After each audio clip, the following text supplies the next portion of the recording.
Welcome to Jahangir study. मैं संतोष जहांगीर। आज हम कक्षा 12 की राजनीति विज्ञान के अंदर इकाई थर्ड के अंदर सबसे पहले उदारवाद के बारे में अध्ययन करेंगे। जो राजनीति विचारधारा है, तो उदारवाद की शुरुआत हम करेंगे। ये आपकी से थर्ड इकाई शुरू हो रही है आज से। हमने 2 इकाइयाँ आपको पहले करवा दी। जो 2 इकाइयाँ थी बेटा, वो थी प्रमुख अवधारणा, न्याय, शक्ति, धर्म, स्वतंत्रता, समानता। इस 10 अंक का, तो 20 अंक का मैटर हमने आज तक करवा चुके हैं आपसे। तो जो सेकंड इसमें था वो आधुनिक राजनीति अवधारणाएं थी। आज हम देखेंगे जो थर्ड इसकी तीसरी इकाई है भाग खंड है के अंदर, वो है राजनीतिक विचारधाराएं। तो राजनीतिक विचारधाराओं में सबसे पहले हम आज देखेंगे उदारवाद। सबसे पहले हम आज देखेंगे इसके अंदर उदारवाद।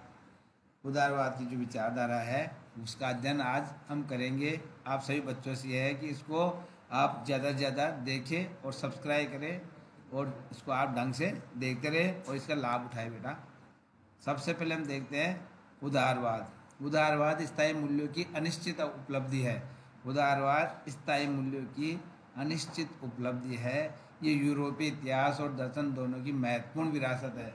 ये यूरोप के इतिहास और दर्शन दोनों की महत्वपूर्ण, यानी उदारवाद की हम जैसे शुरुआती बात करेंगे तो उदारवाद सबसे पहले यूरोप महाद्वीप के अंदर ये दर्शन, ये जो विचारधारा पनपी, यूरोप से पनपी। उदारवाद की जो परंपरा, जो विचारधारा है, उसका जन्म यूरोप से माना जाता है। और अब सबसे पहले जिसमें मुख्य बात है इसमें है उदारवाद को मतलब सामने लाया कौन। उदारवाद को विश्व की राजनीति में सबसे पहले जो सामने लाने वाले विद्वान थे वो जॉन लॉक है। जॉन लॉक को उदारवाद का जनक माना जाता है। आप इसको अंडरलाइन कर लीजिए, आप इसको नोट कर लीजिए, और आप इसको ये क्वेश्चन बनता है बोर्ड में, उदारवाद का जनक किसे माना जाता है।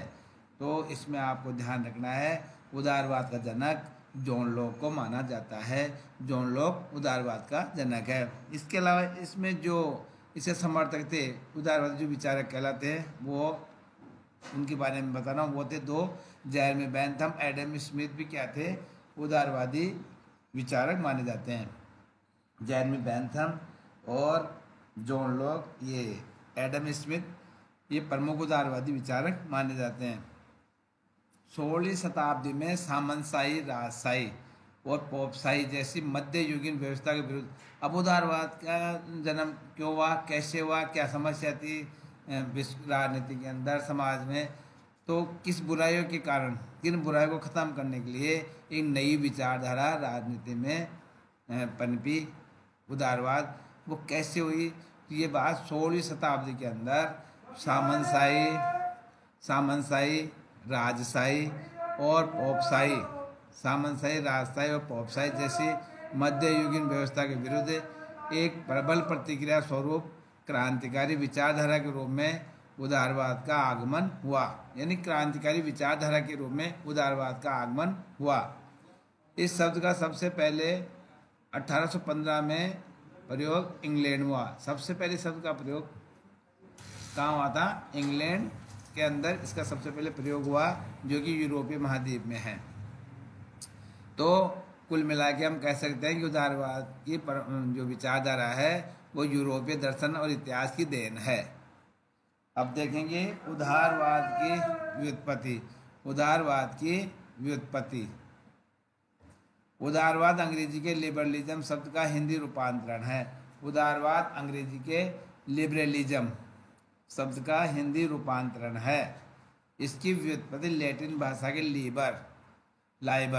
लैटिन भाषा के लाइबर शब्द से हुई है, जिसका अर्थ है स्वतंत्रता। उदारवाद मतलब उदारवाद का उत्पत्ति, यानी किस से हम उदारवाद की उत्पत्ति मानते हैं, तो वो शब्द था अंग्रेजी का लिबरलिज्म, जिसका हिंदी रूपांतरण क्या है?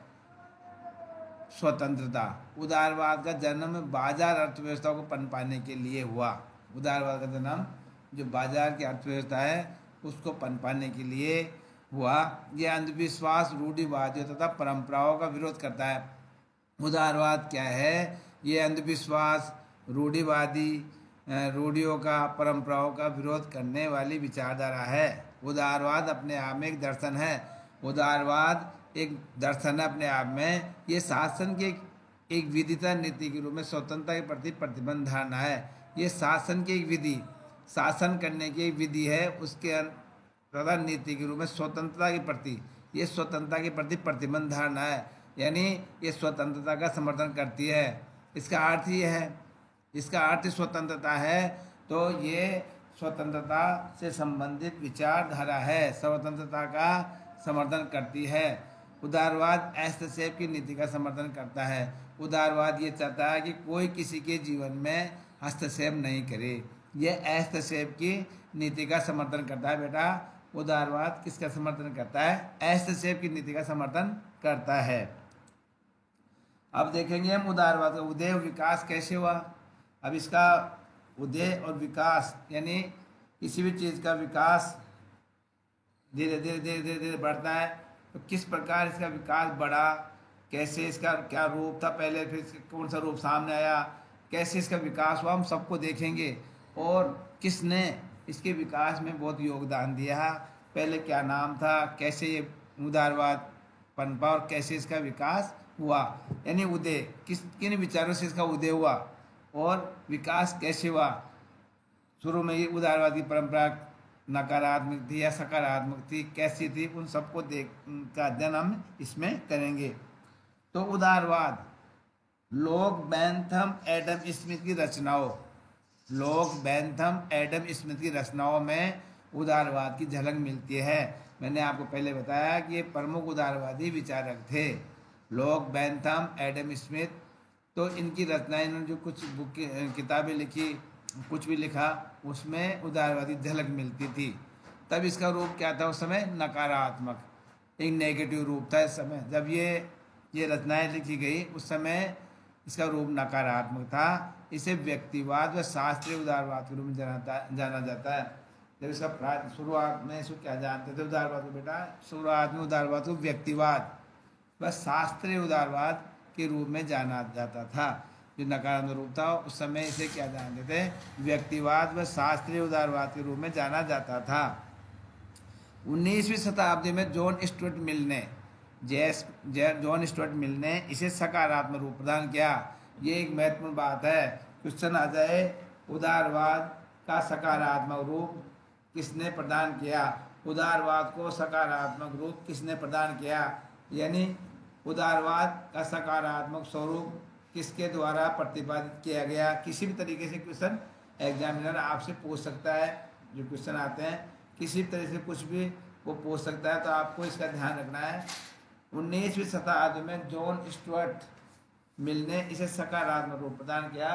तब राज्य को आवश्यक बुराई समझने के बजाय एक सकारात्मक अच्छाई समझा जाने लगा। जब राज्य को क्या मानते थे? आवश्यक बुराई समझने के बजाय क्या माना उसको? राज्य को सकारात्मक अच्छाई।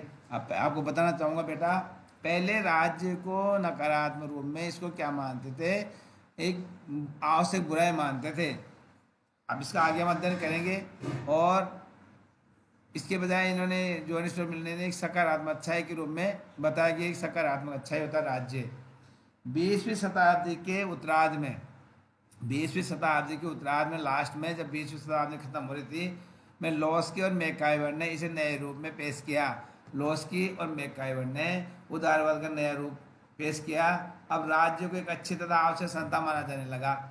उस समय उन्होंने क्या रूप पेश किया कि राज्य एक अच्छी तथा आवश्यक संस्था है, ना तो ये सकारात्मक रूप, ना तो ये आवश्यक बुराई है और ना ही एक सकारात्मक अच्छाई है, बल्कि यह एक अच्छी तथा आवश्यक संस्था है। अब आप बेटा मेरी बात समझ रहे हो? आप पहले 19वीं शताब्दी पूरे से क्या मानते थे कि राज्य की आवश्यक बुराई, राज्य एक बुराई है, आवश्यक बुराई है ये, इससे हम, और बाद में 19वीं शताब्दी क्या कहा, इसे सकारात्मक अच्छाई समझा जाने लगा। हम इसका विकास पढ़ रहे बेटा, कैसे विकास हुआ, तो सकारात्मक अच्छाई मानने लगा। और 20वीं शताब्दी में क्या कहा इसको कि एक अच्छी है तथा आवश्यक संस्था है। ये ना सकारात्मक नकारात्मक शब्द हटा दिए गए इसमें से।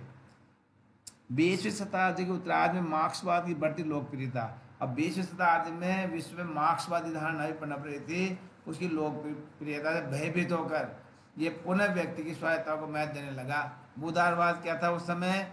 20 शताब्दी शुरू में जब मैकाइलोस्की ने इसे अच्छा बताया, उसके बाद में इसकी मार्क्सवादी प्रति लोकप्रियता से क्या हुआ, इन्होंने क्या किया, इन्होंने इसकी लोकप्रियता से भयभीत होकर ये पुनः व्यक्ति की स्वायत्ता को महत्व देने लगे। इस राज्य कार्य क्षेत्र को उस समय क्या कर दिया गया बेटा, सीमित। सबसे महत्वपूर्ण बात याद रखनी है, उदारवाद में 20वीं शताब्दी में इसे राज्य कार्य क्षेत्र को वापस क्या कर दिया गया, सीमित कर दिया गया।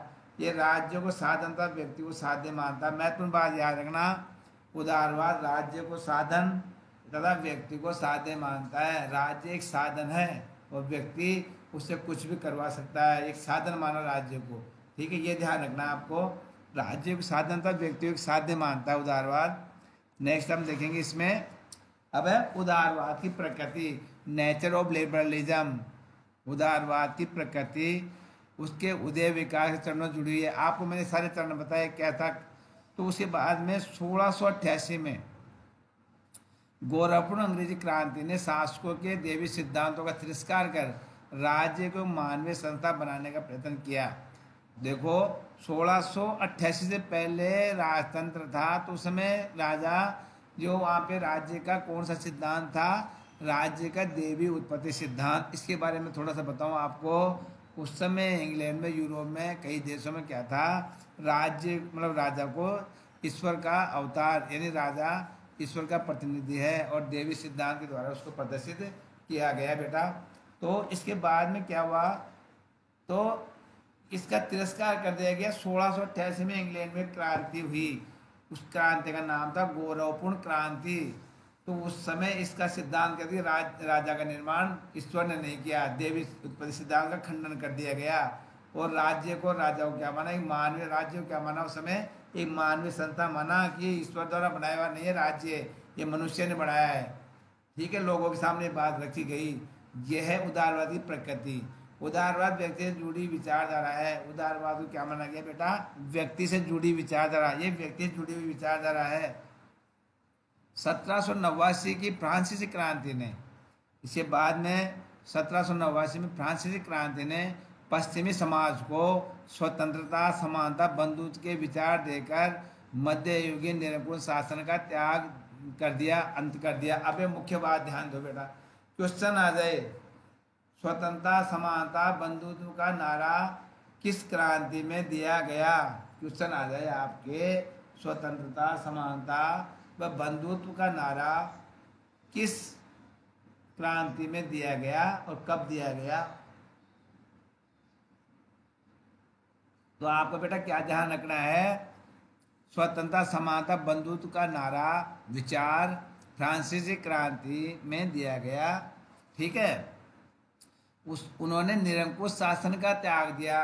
निरंकुश शासन कैसा शासन था, राजतंत्र था जो देवी सिद्धांत पर आधारित था, यानी राजा अपनी मन की मर्जी से कुछ भी करे, प्रजा जनता उसका विरोध नहीं कर सकती थी, क्योंकि राजा ईश्वर का प्रतिनिधि माना जाता था। बेटा राजा उस समय ईश्वर का प्रतिनिधि माना जाता था। उदारवाद स्वतंत्रता जुड़ी विचारधारा है। उदारवाद स्वतंत्रता से जुड़ी विचारधारा है। अमेरिकी स्वतंत्रता संग्राम तथा बाद में अमेरिका संविधान ने व्यक्ति के अधिकारों की आवाज़ उठाई। फिर अमेरिका के स्वतंत्रता संग्राम में और अमेरिका के संविधान में व्यक्ति के अधिकारों की बात की गई, आवाज़ उठाई। उदारवाद, उदारवाद व्यक्तियों के अधिकारों से जुड़ी विचारधारा है। उदारवाद व्यक्तियों से संबंधित है, व्यक्तियों के हितों की ध्यान रखता है। उदारवाद में विचारधारा है। उदारवाद निरंकुशवाद के विरुद्ध संविधानवाद पर बल देता है। बेटा सबसे महत्वपूर्ण बात, ये जो निरंकुश शासन था उसके विरुद्ध में संविधानवाद। संविधानवाद का मतलब आप समझते हो कि हर नियम संविधान के द्वारा बनाए जाते हैं। हर अधिकारी को, जनता को, जो भी प्रतिनिधि है वो संविधान के अनुसार ही कार्य कर सकता है। वो कभी भी अपनी शक्ति का दुरुपयोग नहीं कर सकता। जो उसके अधिकार है उसमें रह के, सीमा में रह के कार्य करता है। तो वो संविधानवाद पे बल दिया उन्होंने। मॉन्टेस्क्यू ने शासन कार्य को अलग अलग संस्थाओं को देकर शक्ति पृथक्करण का सिद्धांत प्रतिस्थापित किया। जो मॉन्टेस्क्यू विद्वान थे उन्होंने शक्ति पृथक्करण का सिद्धांत दिया। जो आपको सबसे महत्वपूर्ण बात बताऊं, जो आज अमेरिका का एक प्रमुख सिद्धांत है, संविधान की प्रमुख विशेषता में शामिल है शक्ति पृथक्करण का सिद्धांत। अमेरिका के अंदर, हर देश के अंदर शक्ति पृथक्करण को कुछ हद तक अपनाया गया। बेटा हमारे देश में भी शक्ति पृथक्करण के कई रूप है, जैसे कार्यपालिका, व्यवस्थापिका, न्यायपालिका अलग अलग है। वो किसका रूप है? शक्ति पृथक्करण का।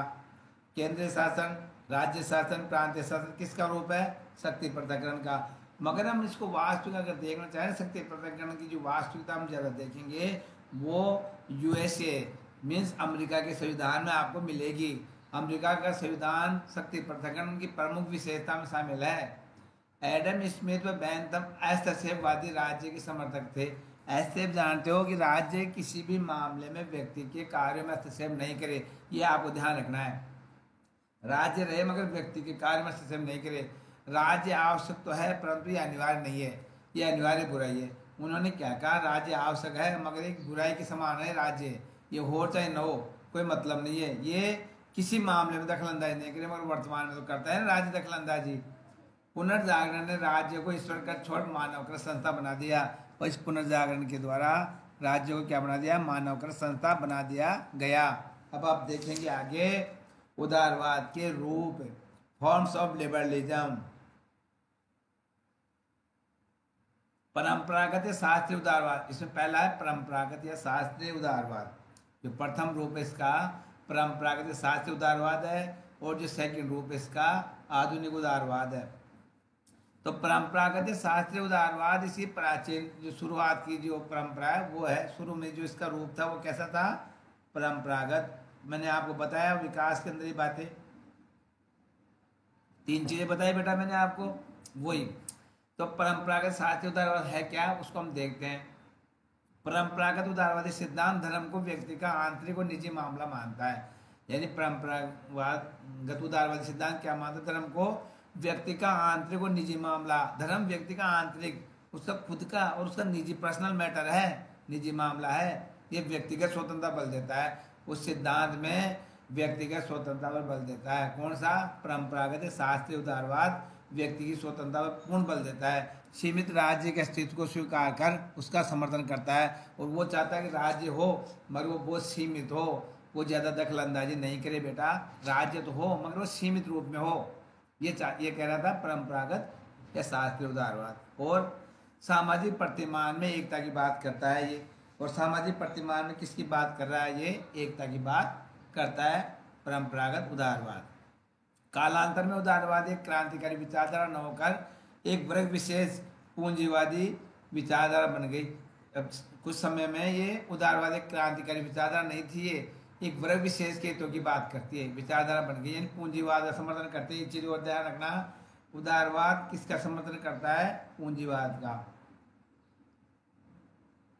ये रूप निजी संपत्ति का समर्थन करता है। ये निजी संपत्ति का समर्थन करता है। कौन सा? परंपरागत उदारवाद। ये हम परंपरागत उदारवाद की विचार वो देख रहे हैं। ये इसका करता है, निजी संपत्ति का समर्थन करता है। इसके कारण मानवीय जीवन में असमानता का आगमन शुरू हो जाता है बेटा। असमानता, मनुष्य के जीवन में असमानता कैसे हो जाएगी? अमीर गरीब की बहस हो जाएगी। और उदारवाद अब पूंजीवाद का पर्याय बन गया है। उदारवाद क्या है? पूंजीवाद का पर्याय जानते हो? पर्यायवाची शब्द होता है ना, ये कहने का। तो कुछ विद्वानों ने से क्या कहा? ये उदारवाद पूंजीवाद का पर्यायवाची, यानी पूंजीवाद कह दो चाहे उदारवाद कह दो। कहने का मतलब क्या है बेटा? पूंजीवाद कह दो या उदारवाद, बात एक ही है। इसी उदारवाद समर्थित पूंजीवादी व्यवस्था के विरोध में वैज्ञानिक मार्क्सवादी क्रांति की शुरुआत हुई। उसी समय जब परंपरा उदारवाद था, मार्क्सवाद शुरू हो गया। वो था वैज्ञानिक मार्क्सवादी क्रांति। मानवीय जीवन में असमानता को मिटाकर समानता लाने के लिए संघर्ष की बात मार्क्स करता है। मार्क्स कह रहा है कि हमें संघर्ष करना है, लड़ाई लड़नी है, गरीबों को अमीरों से लड़ाई लड़नी है। वर्ग संघर्ष के सिद्धांत की बात करता है वो कह रहा है कि राज्य का विकास हमेशा लड़ाई झगड़े से होता है, एक हारता है फिर दूसरा जीतता है। इस प्रकार उदारवाद अपना स्वरूप बदल देता है। वो कहता है कि उदारवाद कोई मतलब नहीं है, ये संघर्ष से बना है, उदारवाद का कोई रोल नहीं है। कभी पूंजीवादी गरीब हो जाएंगे, कभी जो गरीब है वो पूंजीवादी बन जाएंगे। तो ये उसने खंडन कर दिया इसका। आप कह सकते हो इसने आलोचना की परंपरा उदारवाद की। नेक्स्ट हम देखते हैं आधुनिक उदारवाद, मॉडर्न लिबरलिज्म। ये सिद्धांत लोक कल्याणकारी राज्य का समर्थन करता है। ये सिद्धांत लोक कल्याणकारी राज्य का समर्थन करता है। निजी संपत्ति पर अंकुश लगाने वह पूंजीपतियों पर कर की वकालत करता है। अब आधुनिक में क्या बात आ गई बेटा? वो पूंजीवाद का करता है, ये आधुनिक नहीं करता है पूंजीवाद का। ये राज्य के लोक कल्याणकारी सिद्धांत का समर्थन करता है। आप ध्यान दो, जो आधुनिक उदारवाद है बेटा, ये लोक कल्याण का राज्य की बात करता है, और परंपरागत क्या कहता है, पूंजीवादी बात करता है। ये कहता है कि राज्य सबका हित करे और निजी संपत्ति पर अंकुश लगाने क्या, उस पर टैक्स लगा दे पैसे वालों पर, जो वो भी बराबर हो जाए, यानी अमीर गरीब का भेद खत्म हो जाए। ये आधुनिक उदारवाद है। ये रूप है उदारवाद के, ये बाद में विचार, ये पहले पहले वाले परंपरागत है, आधुनिक अब नहीं, ये विचारधारा है।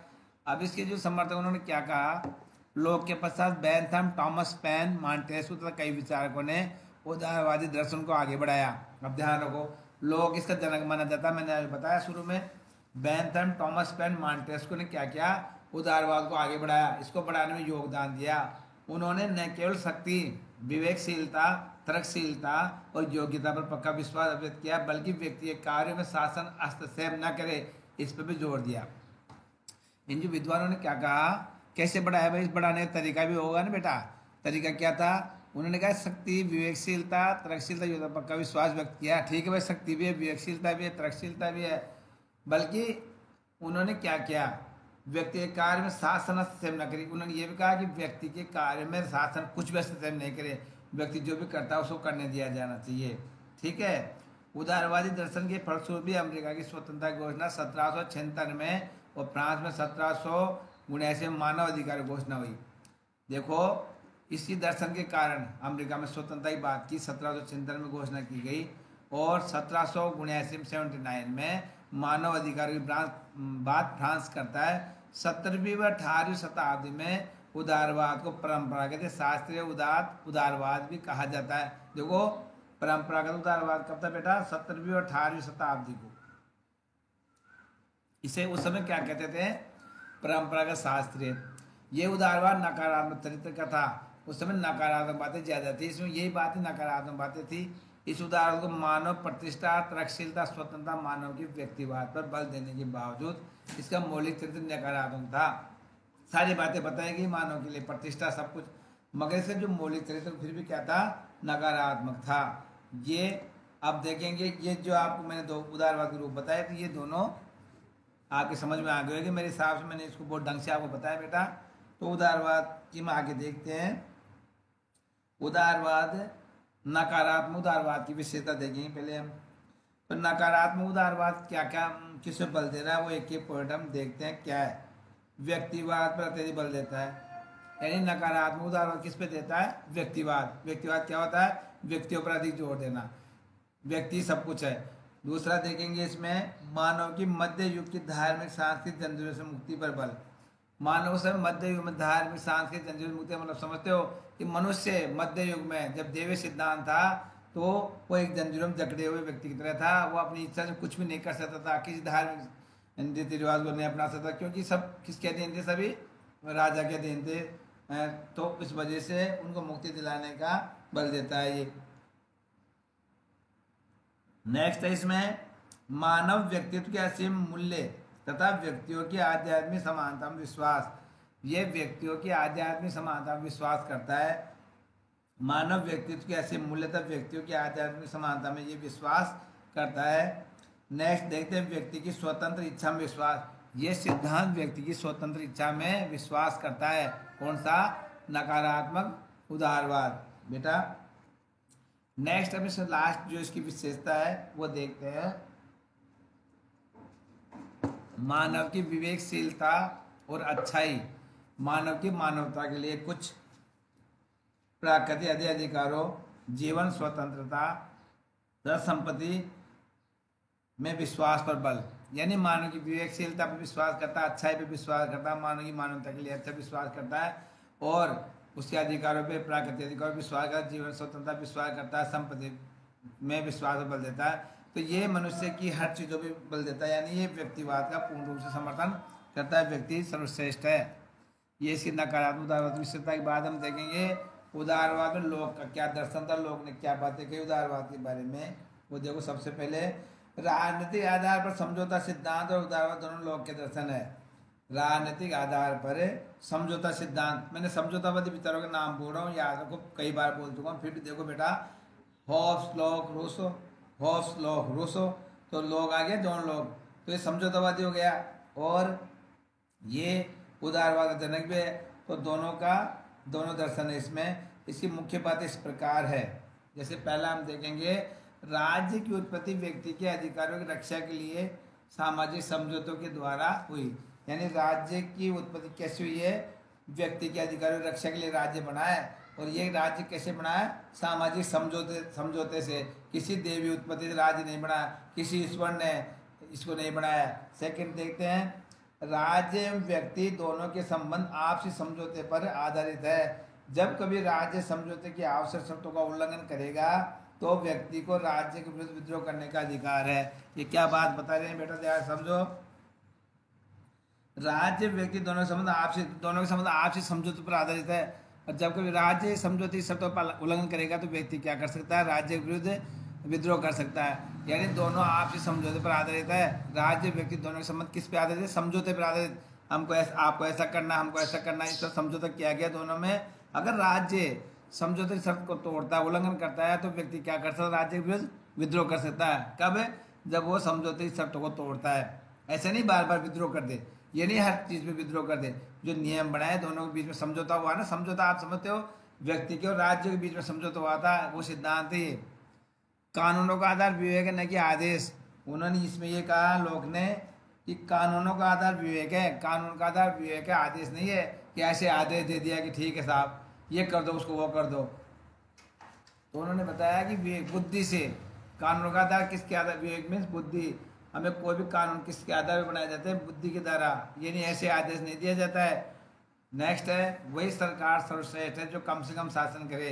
वो ये कह रहे हैं जॉन लोग साहब उदारवाद में कि वही सरकार सबसे अच्छी है जो कम से कम शासन करे। ये नहीं जरा जरा सी बात में नागरिकों के ऊपर प्रतिबंध लगाए, हर काम में नागरिकों के ऊपर प्रतिबंध स्थापित करे, वो सरकार श्रेष्ठ नहीं है। वो कहता है कि सबसे कम शासन करने वाली सरकार अच्छी है। नेक्स्ट बेटा हम देखेंगे, राज्य एक आवश्यक बुराई है। ये क्या कह रहे हैं जो लोग, क्या बोल रहे हैं? राज्य एक बुराई है, आवश्यक है मगर बुराई है। राज्य एक आवश्यक बुराई है, राज्य को बुराई मानते हैं ये। कैसी बुराई? आवश्यक है राज्य मगर फिर बुराई है। नेक्स्ट हम देखेंगे इसमें, मानव को राजनीतिक, आर्थिक, सामाजिक, धार्मिक, बौद्धिक सभी क्षेत्रों में स्वतंत्रता प्राप्त हो। ये जो लोग क्या कह रहे हैं उदारवाद के द्वारा क्या बता रहे हैं कि मानव को सभी प्रकार की स्वतंत्रता मिलनी चाहिए। उसको राजनीतिक स्वतंत्रता भी मिलनी चाहिए, आर्थिक भी मिलनी चाहिए, सामाजिक भी मिलनी चाहिए, धार्मिक भी मिलनी चाहिए, और बौद्धिक सभी क्षेत्रों में क्या मिलनी चाहिए? उसको स्वतंत्रता। मीन्स व्यक्ति को पूर्ण रूप से स्वतंत्र कर दिया जाए। ये जो लोग साहब कह रहे हैं इसमें उदारवाद के दर्शन के बारे में, ये लोग का दर्शन है बेटा।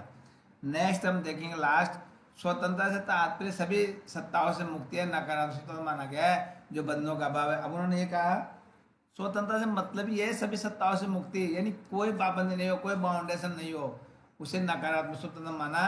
इसका मतलब बंधनों का अभाव, किसी प्रकार का बंधन व्यक्ति के ऊपर नहीं होना चाहिए, वही लोक का दर्शन है।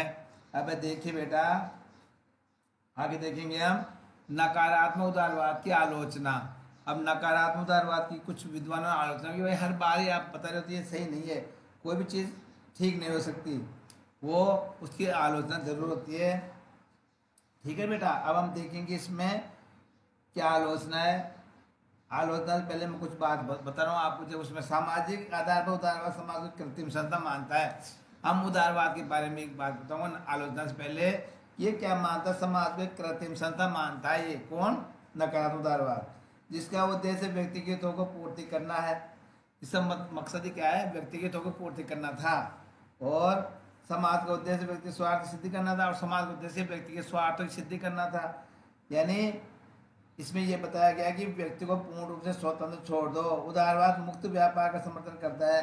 व्यापार कैसा होना चाहिए? मुक्त होना चाहिए, कोई टैक्स वगैरह कुछ भी नहीं लगे उसके ऊपर, जो नकारात्मक उदारवाद की बात है। किसी प्रकार के हस्तक्षेप ये क्या करता है? नियंत्रण स्थापित करता है। यानी किसी प्रकार का कोई हस्तक्षेप नहीं होना चाहिए, किस पर? अर्थव्यवस्था पर। ये बात है। अब हम देखेंगे नकारात्मक उदारवाद की आलोचना, क्रिटिसिज्म ऑफ नेगेटिव लिबरलिज्म। देखिए सबसे पहले जो आलोचना उन्होंने क्या की, सामाजिक क्षेत्र में उदारवाद का अत्यधिक खुलापन नैतिकता के विरुद्ध है। अगर हम अत्यधिक उदारवाद को बिल्कुल खुला छोड़ देंगे तो नैतिकता के विरुद्ध बात है। अगर किसी व्यक्ति में कुछ ही पाबंदी नहीं लगाएंगे तो क्या हो जाएगा, वो व्यक्ति अनैतिक हो जाएगा, बिल्कुल अनैतिक हो जाएगा। और उसमें चोरी डाका ये कई प्रक्रियाएं हो सकती है, वो कुछ भी कर सकता है, उस पर अंकुश होना चाहिए। समझ गए बेटा? तो अंकुश होना बहुत जरूरी है। ये कह रहे हैं ना कि कुछ भी पाबंदी मत लगाओ, व्यक्ति को पूर्ण खुला छोड़ दो, वो गलत बात है। इस प्रकार आलोचना की उन्होंने। दूसरा जो आलोचना की, सीमित राज्य जन कल्याण विरुद्ध अवधारणा। जो सीमित राज्य की बात करें ना, बिल्कुल सीमित, वो जन कल्याण के विरुद्ध है। अरे राज्य को हस्तक्षेप नहीं करेगा तो व्यक्ति क्या हो जाएगा, अराजकतावादी बन जाएगा बेटा, और जन कल्याण हो ही नहीं सकता। जब राज्य के पास अधिकार नहीं है तो जन कल्याण कैसे होगा? व्यक्ति अपना खुद का स्वार्थ सिद्ध करेगा, वो क्यों सोचेगा? वो निम्न वर्ग के प्रति कुछ नहीं सोच सकता। जो करना है वो कौन कर सकता है? केवल राज्य कर सकता है। जन कल्याणकारी योजना कौन स्थापित करेगा? केवल राज्य। तो सीमित राज्य क्या करेगा? कुछ नहीं कर सकता। नेक्स्ट जो आलोचना इसकी है, उदारवाद का आर्थिक समाज बाजारू समाज है। ये बाजारू समाज है जो केवल बुजुर्गा वर्ग के हितों का ध्यान रखता है। बुजुर्गा वर्ग कौन सा है? अमीर वर्गों की तो ध्यान रखता है उदारवाद। सामान्य व्यक्ति की हितों की अनदेखी करता है उदारवाद। ये इसकी 3rd नंबर की आलोचना हो गई। ये समाज बाजारू समाज महत्व देता है, तो केवल अमीर लोगों का हितों का ध्यान रखता है, सामान्य व्यक्ति की हितों की कोई मतलब नहीं, अनदेखी करता है।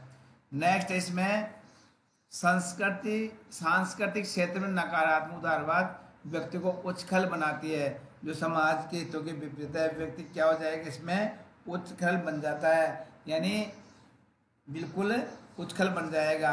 अब लास्ट हम देखते हैं इसका। देखिए, आधुनिक व समसामयिक उदारवाद। जो समसामयिक, जो करंट वर्तमान में कंटेम्परेरी जो लिबरलिज्म, वो क्या है? देखो आधुनिक कैसे था? द्वितीय विश्व युद्ध के बाद परिवर्तित आर्थिक, राजनीतिक और सामाजिक परिस्थिति में उदारवाद में भी व्यापक बदलाव आया। द्वितीय विश्व युद्ध के बाद में उदारवाद में व्यापक बदलाव आ गया। मार्क्सवाद और समाजवाद के डर से उदारवाद में सुधार कर सकर अवधारणा का जन्म हुआ। अब सुनो, मार्क्सवाद और समाजवाद की जो विचारधारा भी विश्व में पनप रही थी। अगर उदारवाद, तो उन्होंने उदारवाद ने क्या किया? उनको देख के, उनके नियमों के डर से, उनके सिद्धांतों के डर से इन्होंने भी अपने आप को बदलना था। बस आप सभी जानते हो बेटा, समय के अनुसार हर चीज़ को बदलना पड़ता है। अगर हम किस चीज़ को नहीं बदलेंगे तो क्या हो गया, क्या हो जाएगा? हम खत्म हो जाएंगे। आप सभी चीज़ को जानते हो। अब मैं स्टूडेंटों के बारे में बता रहा हूँ। आज जो पहले की उदाहरण कैसे बदले, देखो जब 20-30 साल पहले बच्चे कैसे पढ़ते थे, स्कूल का स्तर कैसा था, कैसे पढ़ाया जाता था उनको, और आज क्या चेंज है। देखो पहले जो शिक्षा दी जाती थी, बिल्कुल कोई जैसे बिना मेज के ऐसे नीचे बैठ के पढ़ाया जाता था बच्चों को। प्राइवेट स्कूलों में जो सुविधा है वो नहीं थी, आधुनिक कोई सुविधाएं नहीं थी, और टीचर्स भी है ना जो कोई टेक्नोलॉजी का कुछ नहीं समझते। जैसे अभी आप ये यूट्यूब वगैरह जो देखिए, कुछ भी टेक्नोलॉजी नहीं थी, तो बच्चे कैसे समझेंगे, किस तरह समझा सकते थे? कोई भी चीज़ें नहीं थी। तो इन डर से क्या करना पड़ता है? अगर ऐसा नहीं करें तो हम क्या हो जाएंगे, पिछड़े हो जाएंगे। अब जैसे मान लो आज प्राइवेट स्कूल, सरकारी स्कूल में कंपटीशन समझते हो, अगर कोई संस्था उस कंपटीशन के दौर सुधार नहीं करेगी तो क्या हो जाएगा? वो नष्ट हो जाएगी, वो संस्था काम नहीं करेगी। आज हर स्कूल में कंप्यूटर होना चाहिए, तो अगर नहीं रखेंगे तो स्कूल में कोई बच्चा पढ़ेगा नहीं। कई चीज़ें होती है, कई उपकरण होते हैं जिनका अगर हम नहीं उपयोग नहीं करेंगे तो वो क्या हो जाएगा? नष्ट हो जाएगा। इसी डर से उदारवाद ने कुछ सुधार किए थे, जो हम देखते हैं क्या क्या सुधार किया था। देखो उदारवाद निम्नलिखित बातों पर बल देता है। कल्याण का राज्य के स्थान बल। अभी मैंने आप थोड़ी देर पहले बताया, ये कल्याण का राज्य का विरोध करता है, मगर ये कर रहा है उसमें तो कल्याण का राज्य की स्थापना होनी चाहिए। पहला क्या सुधार किया इन्होंने? कल्याण का राज्य की स्थापना बल दिया। सेकंड देखते हैं, व्यक्ति को स्रोतों में संपूर्ण स्वतंत्रता देकर सर्वांगीण विकास पर बल। व्यक्ति को स्वतंत्रता दे दो, उसके विकास पर बल भी दिया उन्होंने। सभी व्यक्तियों को समान अवसर व अधिकार प्रदान करने पर बात की। कैसे? बल। सभी व्यक्तियों को समान अवसर में, इसमें अमीर गरीब पूंजीपतियों की नहीं, जो निर्धन वर्ग है उनका भी देखना है, उनको भी अवसर देना है, उनको भी अधिकार प्रदान करना है। तो सभी व्यक्तियों को समान अधिकार व अवसर व अधिकार प्रदान करने बल कौन दे रहा है? जो समसामयिक उदारवाद है ना, वो मॉडर्न। देखिए इसके बाद में नेक्स्ट है व्यक्तियों की मूलभूत आवश्यकता की पूर्ति बल। यानी व्यक्तियों की जो मूलभूत आवश्यकता है उसको पूर्ति करने किसका कर्तव्य है? राज्य का। यानी व्यक्ति की मूलभूत आवश्यकता की पूर्ति पर बल देता है ये समसामयिक उदारवाद। नेक्स्ट है जनता के विकास तथा उसकी वैज्ञानिक प्रगति की धारणा में विश्वास। जनता के विकास तथा उसकी वैज्ञानिक जो प्रगति धारणा में क्या करना है, उस पर विश्वास करेगा। ये आधुनिक उदारवाद।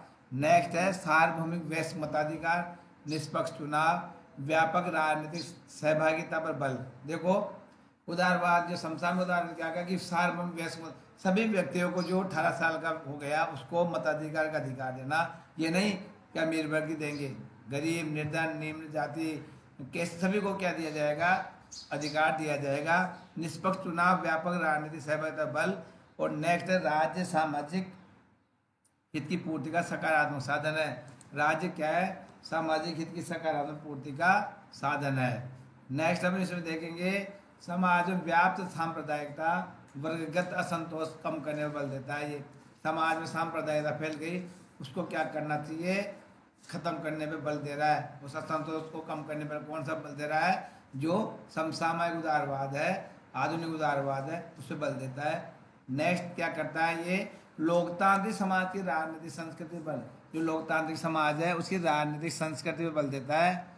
जो राजनीतिक संस्कृति मैंने आपको लेसन ही पढ़ाया था, पूरी राजनीति संबंधित होती है, उसमें राजनीति के सिद्धांतों को विकास पे बल दिया जाता है, संकीर्ण वगैरह सबका बताया जाता है, उस पर बल देता है। ये उदारवाद का ये स्वरूप क्रांतिकारी तरीकों के विपरीत सुधारवादी, शांतिपूर्ण और कर्मिक सामाजिक परिवर्तन में विश्वास रखता है। उदारवाद का जो ये स्वरूप है ना आधुनिक समसामयिक, ये क्या करता है बेटा, क्रांतिकारी तरीके के विपरीत, जो क्रांतिकारी तरीका होता है ना उसको छोड़ के सुधारवादी बात करता है। यानी सिस्टम को सुधारना है शांतिपूर्ण तरीके से, झगड़े की आवश्यकता नहीं, कर्मिक क्रम से सामाजिक परिवर्तन पर विश्वास रखता है। ठीक है, नेक्स्ट हम देखते हैं इसके, यह है स्वरूप अल्पसंख्यकों, वृद्धों व दलितों के विशेष हितों के समर्थन बल देता है। ये अल्पसंख्यक जानते हो आप, जो संख्या में कम है, वृद्ध व्यक्तियों को, दलित है, उनके विशेष हितों की समर्थन की बात कौन कर रहा है, आधुनिक या समसामयिक उदारवाद। तो मैं आपको ये बता रहा हूँ इसके उदारवाद की जो ये नियम ये जो भी तो ये क्यों, ये मैंने आपको बताया समाजवाद वो मार्क्सवाद के सिद्धांतों के विपरीत, क्योंकि अगर हम नहीं बदलते तो ये सिद्धांत, ये उदारवादी विचारधारा नष्ट हो जाती, तो उनको चेंज करना पड़े, अपने नियमों को बदलना पड़ा। देखेंगे नेक्स्ट, आधुनिक उदारवाद बाजार व्यवस्था के स्थान पर मिश्रित और नियंत्रित अर्थव्यवस्था बल देता है। अब देखो जो आधुनिक उदारवाद क्या कहते हैं, बाजार व्यवस्था, पहले बाजार व्यवस्था की बात करता था बेटा, अब मिश्रित पर नियंत्रित अर्थव्यवस्था, यानी अर्थव्यवस्था पर नियंत्रण होना चाहिए किसका, राज्य का। मिश्रित जिसमें सब कुछ हो, वो थी मिश्रित अर्थव्यवस्था, उसको शामिल किया गया। राज्य पे और अर्थव्यवस्था में नियंत्रण राज्य का होना चाहिए। वो जो प्राचीन परंपरा उदारवाद इसका विरोध करता था।